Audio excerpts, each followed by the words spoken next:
इसीलिए मैंने ये डिसाइड किया है कि मैं इस चैप्टर को आपको करवाऊंगी, ठीक है। अब करवाना है मुझे, और श्योर नहीं है कि इसमें से कितना टॉपिक आपका डिलीटेड है और कितना जो है ना आप लोगों को पूछा जाना है। बट जो इस लेसन में जो टॉपिक दिए हुए हैं वो मैंने न्यू कंटेंट में चेक किए थे, वो सारे के सारे जो है वो पूछे जाने वाले हैं। माने कि वो सारे टॉपिक्स जो है वो क्या बोलते हैं आपके न्यू कंटेंट में मेंशन किए गए हैं। तो इसका मतलब ये है कि इस लेसन को हमें पढ़ाना होगा, ठीक है। अब जब मुझे इस लेसन को पढ़ाना है तो ये जो चैप्टर है पॉलिटिक्स ऑफ प्लान्ड डेवलपमेंट, माने कि इस लेसन का नाम क्या मतलब है इसका कि पॉलिटिक्स राजनीति ऑफ प्लान्ड डेवलपमेंट, माने प्लान्ड डेवलपमेंट पर क्या राजनीति हुई। प्लान्ड डेवलपमेंट का मतलब क्या है? प्लान्ड डेवलपमेंट का मतलब है कि हमारा जो हमारे देश में इकोनॉमिक डेवलपमेंट करने के लिए जो गवर्नमेंट ने स्ट्रेटेजी अडॉप्ट की थी डियर स्टूडेंट्स, वो स्ट्रेटेजी क्या थी? That was the strategy of the planned development, that was according to planning, that was according to planning. और ये जो प्लानिंग थी, इस प्लानिंग के पीछे पॉलिटिक्स क्या हुई थी, ये हमें इस चैप्टर में पढ़ना है। अगर मैं आपसे पूछूं कि हमारे कंट्री में इकोनॉमिक डेवलपमेंट का कौन सा मॉडल एडॉप्ट किया गया, तो आप लोग मुझे कहेंगे कि मैडम मिक्स्ड इकोनॉमी को हमने एडॉप्ट किया। तो ये जो मिक्स्ड इकोनॉमी है इसका मतलब ये हुआ कि it is the combination of the private जो है ना प्राइवेट कैपिटलिस्ट जो है उनका, और जो है ना जो प्लान इकोनॉमी है या जो सोशलिस्ट सिस्टम है उसका कॉम्बिनेशन है ये। तो अब देखेंगे कि इससे पहले हमने सोशलिस्ट इकोनॉमी और जो है हमने कैपिटलिस्ट इकोनॉमी के बारे में पढ़ा था। अब ये मिक्स्ड इकोनॉमी क्या है? तो मिक्स्ड इकोनॉमी का मतलब है कि it is the combination of both, ठीक है। इसका मतलब ये हुआ कि इंडिया में हमने न तो प्राइवेट इकोनॉमी को या कैपिटलिस्ट इकोनॉमी को हमने पूरी तरीके से आइडियल माना और उसे एडॉप्ट किया, ना ही हमने सोशलिस्ट इकोनॉमी को आइडियल माना और उसे एडॉप्ट किया। इसका मतलब है कि हमने स्टडी किया और हमने एनालाइज करके इस कंक्लूजन पर हम पहुंचे कि हमारे कंट्री में दोनों का कॉम्बिनेशन जो है वो अच्छा रहेगा, दोनों के कॉम्बिनेशन से हमारा डेवलपमेंट बेटर हो पाएगा, ठीक है। इसीलिए हमने जो है ना मिक्स्ड इकोनॉमी को एडॉप्ट किया। अब डियर स्टूडेंट्स, आप लोगों ने जो ये देखो हमारा ये चैप्टर नंबर 3 है, हमने फर्स्ट चैप्टर पढ़ा, सेकंड चैप्टर पढ़ा और अब हम ये थर्ड चैप्टर पढ़ने वाले हैं इस बुक में। एंड इस बुक में टोटल 9 चैप्टर्स है और मेरे ख्याल से एक चैप्टर इसमें से पूरी तरीके से डिलीट हुआ है, ठीक है। अब हम यहाँ पर ये देखेंगे कि जो हमारा फर्स्ट चैप्टर था उस फर्स्ट चैप्टर में हमारे सामने जो फर्स्ट हमने लेसन पढ़ा था उसमें ये था कि India after independence faced 3 important challenges. वो 3 इंपॉर्टेंट चैलेंजेस कौन से थे? तो वो जो 3 इंपॉर्टेंट चैलेंजेस थे उसमें जो पहला चैलेंज था वो था कि कैसे इंडिया को शेप करना है, शेप ऑफ ए नेशन, माने एक नेशन का शेप किस तरीके से प्रिपेयर किया जाए, ठीक है। तो उसमें आप लोगों ने देखा कि डिफरेंट कल्चर्स, डिफरेंट रिलीजन्स और जो है ना डिफरेंट स्टेट्स वगैरह जो है ना उनको कैसे यूनिफाई किया गया इन सब के बावजूद, ठीक है। सेकंड जो चैलेंज था वो चैलेंज हमने ये देखा था कि कैसे डेमोक्रेसी को एस्टेब्लिश किया जाए। तो हमने जो सेकंड चैप्टर पढ़ा एरा ऑफ कांग्रेस डोमिनेंस, उस चैप्टर में हमने पढ़ा था कि कैसे डेमोक्रेसी हमारे देश में एस्टेब्लिश हुई। उसमें हमने पढ़ा पहले इलेक्शन हमारे यहाँ पे कैसे कंडक्ट किए गए और उसके बाद फिर किस तरीके से कांग्रेस का डोमिनेंस चलता रहा कंट्री में, वो हमने स्टडी किया। नाउ द थर्ड चैप्टर हम पढ़ने वाले हैं जो पॉलिटिक्स ऑफ प्लान डेवलपमेंट। इसमें जो हमारा थर्ड चैलेंज था डियर स्टूडेंट्स, वो था to ensure the development and wellbeing of the entire society.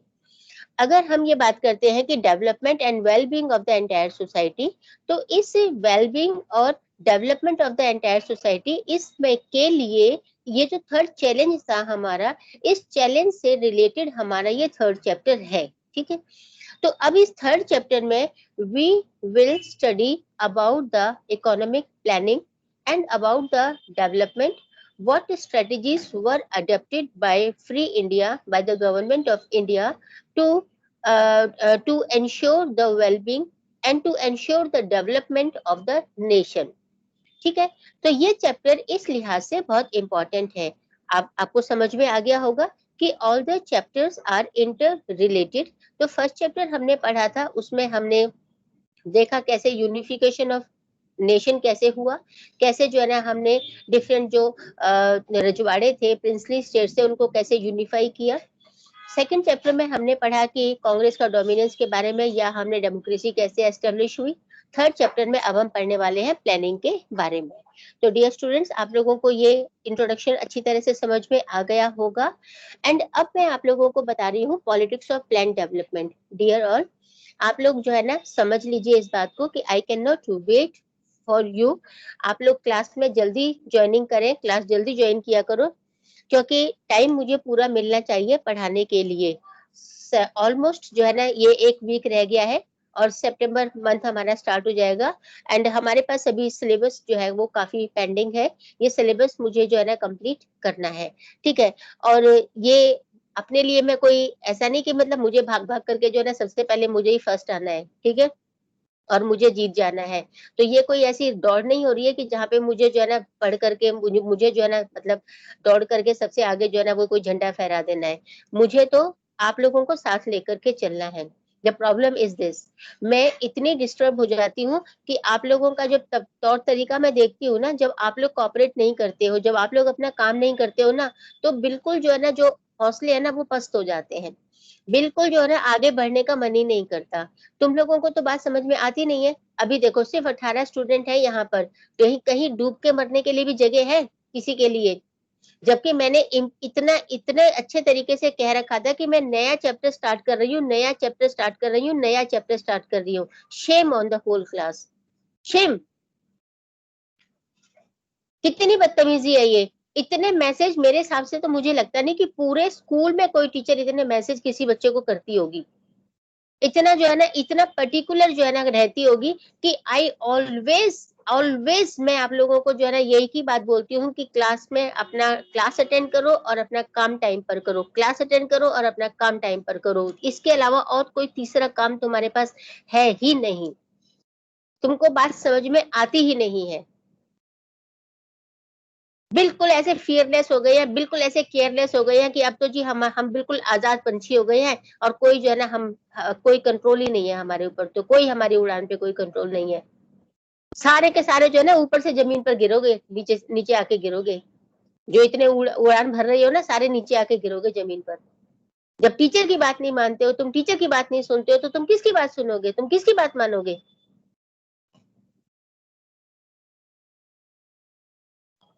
इसके बाद देखेंगे कि पॉलिटिक्स ऑफ प्लान डेवलपमेंट में let us begin the chapter. हम ये देखेंगे कि आप हम ये जो एक एग्जाम्पल आपको दिया हुआ है यहाँ पर, वो आपको एग्जाम्पल दिया है बेटा उड़ीसा के बारे में। आप लोगों को पता है कि उड़ीसा में जो है ना बहुत सारे रिसोर्सेज अवेलेबल थे और अभी भी है। और वहां पर आयरन ओर जो है ना बहुत ज्यादा मात्रा में अवेलेबल है। और वो अनटैप्ड था, माने कि that was not utilised, that was not used, ठीक है। तो अब क्या हुआ कि जो है ना ये विचार किया गया आफ्टर इंडिपेंडेंस कि वहां पर जो आयरन ओर है, अगर हम उसको इस्तेमाल करते हैं, स्टील प्लांट वहां पर लगाते हैं, तो इससे जो है न केवल उड़ीसा स्टेट का डेवलपमेंट होगा, बल्कि ये एंटायर कंट्री का भी डेवलपमेंट होगा। तो एंटायर कंट्री के डेवलपमेंट और जो है स्टेट के डेवलपमेंट और स्टेट की जो पॉपुलेशन है, क्योंकि उड़ीसा आप आज जानते हैं कि उड़ीसा आज भी एक बहुत ही बैकवर्ड स्टेट है। वहाँ की जो इनकम है, लो, जो पर कैपिटा इनकम है वो बहुत ही लो है। वहाँ की लोग जो है वो आज भी बहुत ज्यादा गरीब है, poverty line, below poverty line है। तो ये उस समय पर ये एनालाइज किया गया, ये रियलाइज किया गया कि वहां के आयरन ओर को यूज किया जाए और इस तरीके से इन्वेस्टमेंट जो है वो की जाए और यहाँ पर एक आयरन एंड स्टील प्लांट जो है ना एस्टेब्लिश किया जाए, ठीक है। अच्छा, आयरन एंड स्टील प्लांट को एस्टेब्लिश करने के लिए क्या किया गया कि जो स्टेट गवर्नमेंट है, उसके साथ में जो है एक मेमोरेंडम ऑफ अंडरस्टैंडिंग, एक एग्रीमेंट साइन किया गया, ठीक है। ये जो एग्रीमेंट था, मेमोरेंडम ऑफ अंडरस्टैंडिंग, ये जो है ना international and domestic steel makers के साथ में साइन किया गया था। तो यहाँ पर आपको ध्यान ये रखना है कि यहाँ पे जो है ना, जो इंटरनेशनल की बात हम कर रहे हैं ना, तो ये इंटरनेशनल में यहाँ पे साउथ कोरिया के कोलैबोरेशन से हमने ये स्टील प्लांट यहाँ पर लगाया था। कौन से कंट्री के कोलैबोरेशन से? साउथ कोरिया की कंपनी, साउथ कोरिया के कोलैबोरेशन से हमने ये स्टील प्लांट यहाँ पर लगाया था। अब देखें कि क्या हुआ कि जो गवर्नमेंट थी यहाँ की, वो ये विश्वास करती थी, उसको उसको ये भरोसा था कि इस इन्वेस्टमेंट से जो है ना, यहाँ पे एम्प्लॉयमेंट की अपॉर्चुनिटीज जनरेट होंगी, और जो आयरन ओर है यहाँ से मिलेगा, उससे जो हमारा क्या, जो यहाँ के जो ट्राइबल डिस्ट्रिक्ट्स है, उनको, उनका भी डेवलपमेंट होगा, क्योंकि उड़ीसा में काफी ज्यादा ट्राइबल ट्राइबल पीपल रहते हैं, तो उनको भी यहाँ पर काफी ज्यादा डेवलपमेंट उनका भी होगा। लेकिन अब एक प्रॉब्लम थी। प्रॉब्लम क्या थी कि ये तो देखो, हमने इकोनॉमिक डेवलपमेंट की बात सोची कि यहाँ पे स्टेट को फायदा होगा, और जो है ना नेशनल लेवल पर भी फायदा होगा, और इंटरनेशनल कंपनी को जो है ना, इंटरनेशनल कंपनी को इनवाइट किया गया कि वो यहाँ आकर के इन्वेस्ट करे। ठीक है, चलिए। अब प्रॉब्लम क्या थी? प्रॉब्लम ये थी कि जब भी कभी हम कोई बड़े लेवल पर कोई इस तरह का प्लान करते हैं, कोई ऐसी पॉलिसी को अडॉप्ट करते हैं, कोई ऐसा जो है ना हम इंडस्ट्री या कोई ऐसा जो है ना प्रोजेक्ट हम स्टार्ट करते हैं, तो उसको लगाने के लिए वहां रहने वाले बहुत सारे लोगों को डिस्प्लेस किया जाता है। वहां रहने वाले लोगों को बहुत भारी संख्या में अपना होम, अपना लाइवलीहुड जो है ना, वो छोड़ना पड़ता है। तो this was a big problem कि हमने अभी आपसे ये कहा था कि वहां के ट्राइबल पीपल को हम जो है ना बेनिफिट होगा। तो ट्राइबल पीपल को बेनिफिट क्या होगा जब उनको वहां से डिस्प्लेस ही कर दिया जाएगा? तो ठीक है, तो उनके पास तो जो उनका अपना लाइवलीहुड का सोर्स है, जो उनका अपना जीवन यापन का तरीका है, वो ही छिन जाएगा उनसे। ठीक है, एक प्रॉब्लम तो ये हो गई।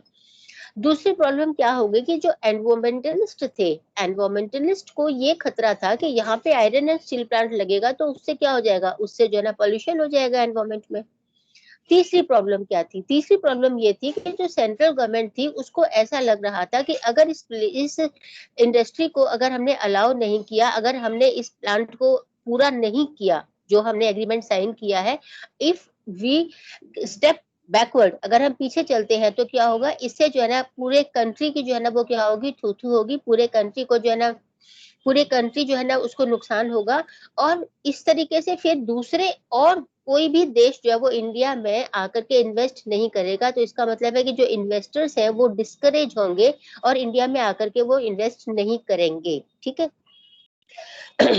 अब यहाँ देखेंगे हम कि ये जो हमने पूरा पैराग्राफ आपको मैंने एक्सप्लेन किया, इस पैराग्राफ से हम किस नतीजे पर पहुंचते हैं? हमने देखे कि अब जो है ना सबसे बड़ी जो इश्यू है वो क्या है कि हम यहाँ यहाँ ये देखेंगे कि इसमें इंटरेस्ट किस किस का है। ठीक है, इंटरेस्ट इंटरनेशनल लेवल पर है, नेशनल लेवल पर है, डोमेस्टिक लेवल पर है। डोमेस्टिक स्टील मेकर्स जो है उनको फायदा है। स्टेट की हमने बात की, यहाँ पे उनको फायदा है। ठीक है, एक तरफ से तो हम कह रहे हैं ना फायदा है। ठीक है, ठीक है। दूसरा आता है यहाँ पे कि कन्फ्लिक्ट्स के कारण क्या है, व्हाट आर द कन्फ्लिक्ट्स। तो कन्फ्लिक्ट्स के कारण क्या है कि एनवायरमेंटलिस्ट को क्या चैलेंज है, फिर जो है ना यहाँ पे ट्राइबल पीपल के सामने क्या चैलेंज है, गवर्नमेंट के सामने क्या चैलेंज है। ये हर एक आदमी का जो है ना, हर एक पर्सन टू पर्सन जो है ना, यहाँ पे जो है ना वेरिएशन है, पर्सन टू पर्सन जो है ना, वो कन्फ्लिक्ट्स जो है वो पर्सन टू पर्सन डिफरेंट है। ठीक है। अच्छा, अब यहाँ पर हम देखेंगे कि can we resolve all these conflicts and satisfy all the people. क्या हम सभी लोगों को सेटिस्फाई कर सकते हैं? ठीक है। अब यहाँ पर हम देखेंगे कि इससे भी बड़े बड़े और सवाल आ सकते हैं, इससे भी बड़े बड़े और क्वेश्चंस खड़े हो सकते हैं। ठीक है, तो अब यहाँ देखना है कि what kind of development does Orissa need. अब उड़ीसा को वास्तव में किस तरह के डेवलपमेंट की आवश्यकता है? Indeed, whose need can be called उड़ीसा's need, मतलब किसकी जरूरत को हम कहें कि ये उड़ीसा की रिक्वायरमेंट है, ये उड़ीसा की नीड है, and that should be fulfilled. ठीक है। अब यहाँ पर हमें ये सब तय करना है कि ये कौन डिसाइड करेगा। अब यहाँ पर हम ये तय करेंगे कि ये कौन डिसाइड करेगा कि डेवलपमेंट जो उड़ीसा में हम ये प्लांट लगाने वाले हैं, इससे किन लोगों को फायदा होगा, किन को नुकसान होगा, क्या करना चाहिए, क्या नहीं करना चाहिए, किसको हमें इग्नोर करना चाहिए, किसको हमें ध्यान में रखना चाहिए। माने कि किन लोगों को हम नजर में रखें, किन लोगों को हम सामने रखें कि जिससे जो है ना हमें लगे कि हाँ भाई, जो हमारे जो एक्सपर्ट्स हैं, हम उनसे पूछ के काम करें, या एनवायरमेंटलिस्ट से पूछ के काम करें, या हम ट्राइबल पीपल से पूछ के काम करें, या हम जो है ना नेशनल लेवल पर जो हमारी नेशनल लेवल पर कोई एक कमीशन होना चाहिए, या कोई एक एजेंसी, ऐसी एजेंसी होनी चाहिए कि जो ये डिसाइड करे कि हमको क्या करना है, कि हम प्लांट लगाएं या नहीं लगाएं, ठीक है। तो हम किसके इंटरेस्ट को इग्नोर करें और किसके इंटरेस्ट को जो है ना हम जो है ज्यादा नजर में रखें, या उनको हम इम्पोर्टेंस दें। This is very important aspect, ठीक है। And now if you need कि मैं आप लोगों के लिए इस पैराग्राफ को पढ़ दूं, तो मैं इसे पढ़ देती हूँ। These questions cannot be answered by an expert. Decisions of this kind involve weighing the interest of one social group against another. Now dear, आप देखेंगे कि इतने सारे important projects इंडिया में लॉन्च किए जाते हैं, and any type of projects when it is launched, हमेशा ऐसा होता है कि some type of people, कोई एक ग्रुप या कुछ लोग जो है ना वो हमेशा क्या करते हैं, सफर करते हैं for the sake of for the sake of for the sake of development. माने कि कुछ लोगों को डेवलपमेंट से फायदा होगा तो कुछ लोगों को डेवलपमेंट से नुकसान होगा। इसका मतलब यह है कि there is conflicts between the developments. माने कि दो लोगों के डेवलपमेंट का जो तरीका है या जो उनका नजरिया है वो अलग अलग हो सकता है, ठीक है। इसका मतलब है कि एक आदमी जो है जिसको जो है जिसकी रिक्वायरमेंट्स पूरी हो रही है उसके लिए डेवलपमेंट का मीनिंग कुछ और होगा, और एक व्यक्ति जिसकी रिक्वायरमेंट्स पूरी नहीं हो रही है, उसका पास लाइवलीहुड का कोई सोर्स ही नहीं है, उसका जो डेवलपमेंट का गोल होगा वो डेफिनेटली डिफरेंट होगा, ठीक है। तो यहाँ पर ये चीजें जो है आप लोगों ने 10th क्लास में भी डेवलपमेंट चैप्टर में काफी डिटेल में पढ़ी थी। तो इसका मतलब है कि डेवलपमेंटल गोल्स जो है वो सबके सबके डिफरेंट डिफरेंट होते हैं, ठीक है।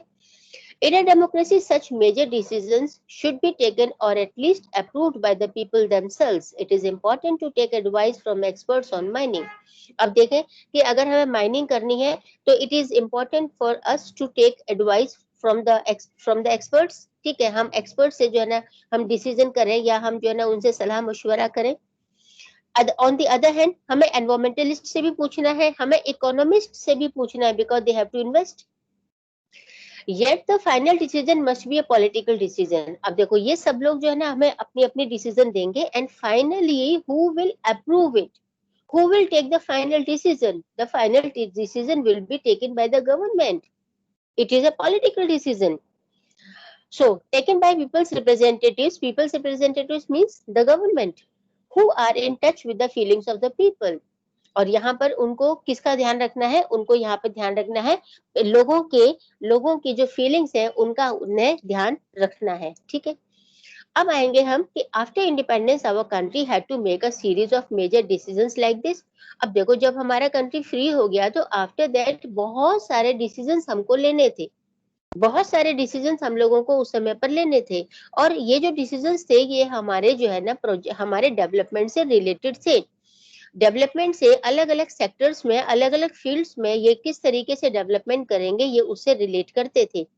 Each of these decisions could not be made independent of other such decisions. All these decisions were bound together by a shared vision or model of economic development. अब देखेंगे कि हमारे पास जो है एक चैलेंज था, एक हमारे पास एक इश्यू था कि हमें जो है वो किस तरीके का मॉडल जो है ना अडॉप्ट करना है इकोनॉमिक डेवलपमेंट को करने के लिए। Almost everyone agreed that the development of India should mean both economic growth and social and economic justice.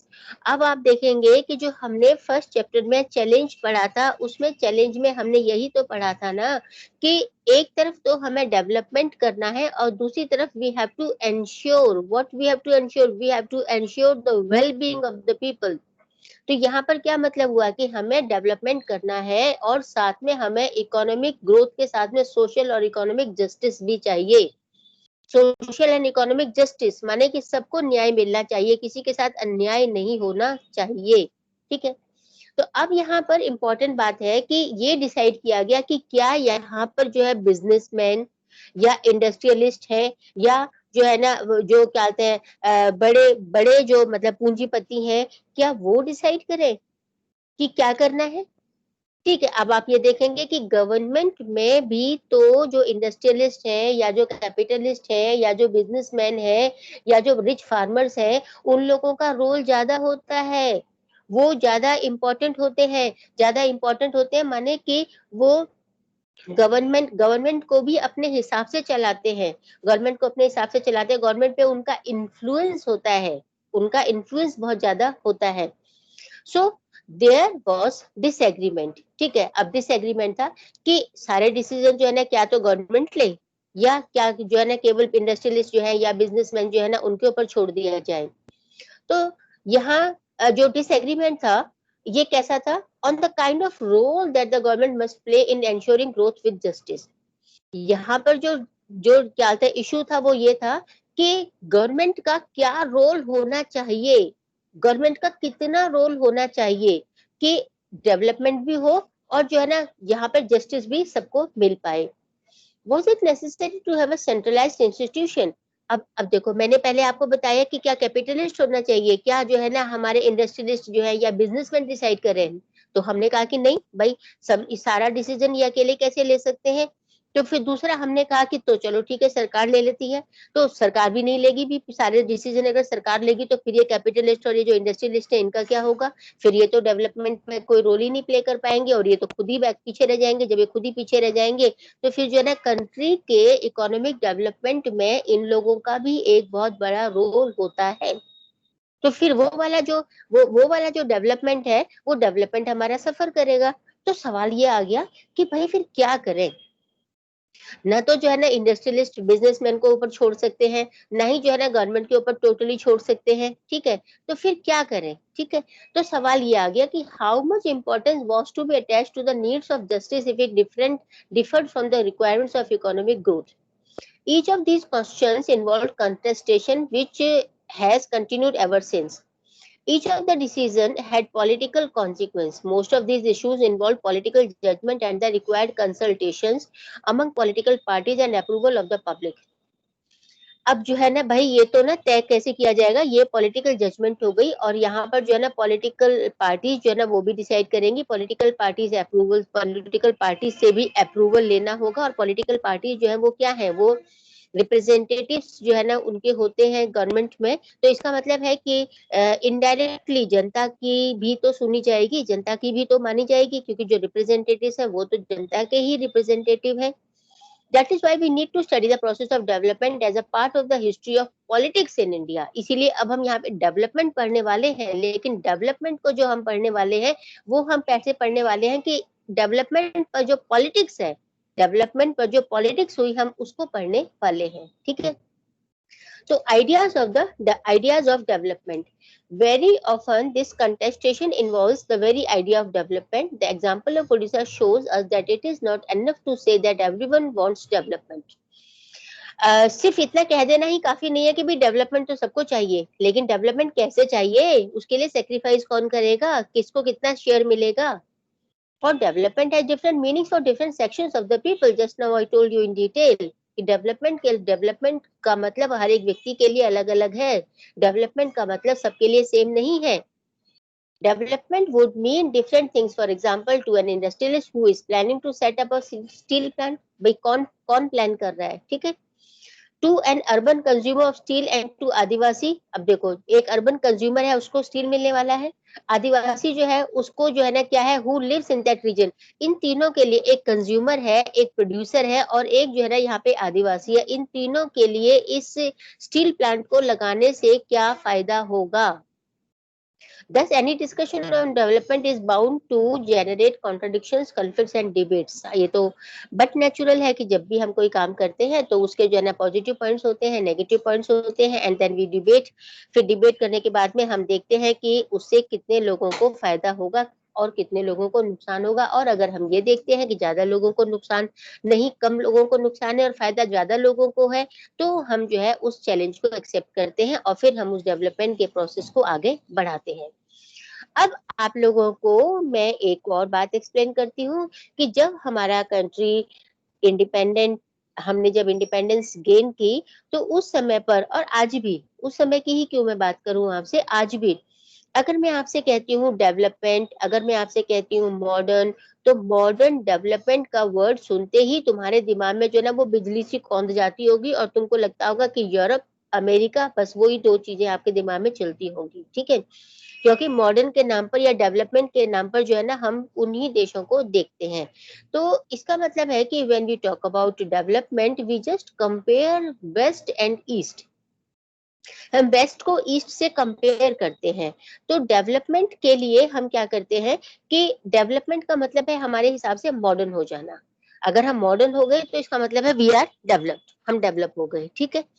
Development was about becoming more modern and modern was about becoming more like the industrialized countries of the West. अब देखो मैंने कहा कि अगर हम जो है ना डेवलपमेंट की बात करते हैं तो हम कहते हैं हम ज्यादा मॉडर्न हो गए इसका मतलब ज्यादा हम डेवलप हो गए और ज्यादा डेवलप हो गए तो इसका मतलब है कि हम किसकी बात कर रहे हैं, we are talking about the industrialised countries of the West, क्योंकि हमारे हिसाब से वही कंट्रीज तो डेवलप है, हमारे हिसाब से वही कंट्रीज डेवलपमेंट है और वो कंट्रीज जो है ना वो किसको रिप्रेजेंट करते हैं, वेस्ट को रिप्रेजेंट करते हैं। This is how common people as well as the experts thought.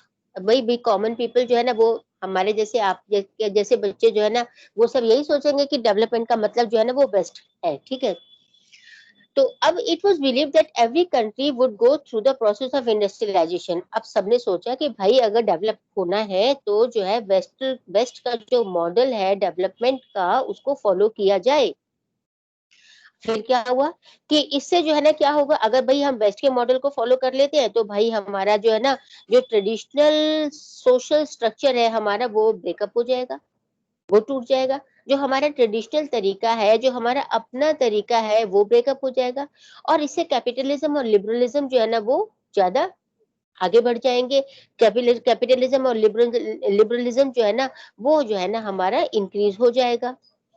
अब हम ये देखेंगे कि भाई मॉडर्न होना है, मॉडर्नाइजेशन को जो है ना एसोसिएट किया गया कि आइडियाज़ ऑफ ग्रोथ, ग्रोथ जो है ना आइडियाज़ ऑफ ग्रोथ माने आइडियाज़, ग्रोथ के आइडियाज़ जो है material progress and scientific rationality. Development का मतलब ये है, ठीक है? यहाँ पे ग्रोथ का मतलब ये है, ठीक है? कि ideas of growth, material progress and scientific rationality. This kind of development allowed everyone to talk about different countries as developed, developing और underdeveloped। अब देखो, अब हम कहते हैं कि ideas of growth, material progress, scientific rationality, इसके बेस पर अगर हम क्लासिफाई करते हैं कंट्रीज को तो हम इस निष्कर्ष पर पहुंचते हैं कि कंट्रीज को we can classify under the heads of developed, developing and underdeveloped nations. तो जिन कंट्रीज का डेवलपमेंट पूरा हो चुका है उनको डेवलप्ड कहते हैं। डेवलपिंग माने those countries which are on the way, they are in the progress, ठीक है? They are progressive. और जो अंडर डेवलप्ड है इसका मतलब है कि वो अभी भी काफी पीछे है, ठीक है? तो इन तीन जो है ना हेडिंग्स पर हम इन तीन हेड्स पर जो है ना कंट्रीज को डिवाइड कर सकते हैं। अब हमने देखा कि जब हमारा देश आजाद हुआ था तो हमारे सामने दो जो है मॉडल्स थे। एक तो था लिबरल कैपिटलिस्ट मॉडल जिसको कि रिप्रेजेंट करता था यूरोप एंड अमेरिका और दूसरा एक हमारे पास मॉडल था वो था यूएसएसआर का, that was the socialist model. अब हमने आपने देखा था कि यूएस और यूएसएसआर के बीच में एक कोल्ड वॉर छिड़ गया था इस आइडियोलॉजी की वजह से, जो आप लोगों ने बहुत डिटेल में पढ़ा है अपनी फर्स्ट बुक के फर्स्ट चैप्टर में, जिसमें हमने देखा था कोल्ड वॉर के बारे में पढ़ा था, जाना था, समझा था, ठीक है? और अब आपको ये देखना है कि ये जो मॉडल था, these included not just the leaders of the communist party of India but अब हमारे पास जो है ना जो चैलेंज था वो क्या था कि हम किस मॉडल को अडॉप्ट करें।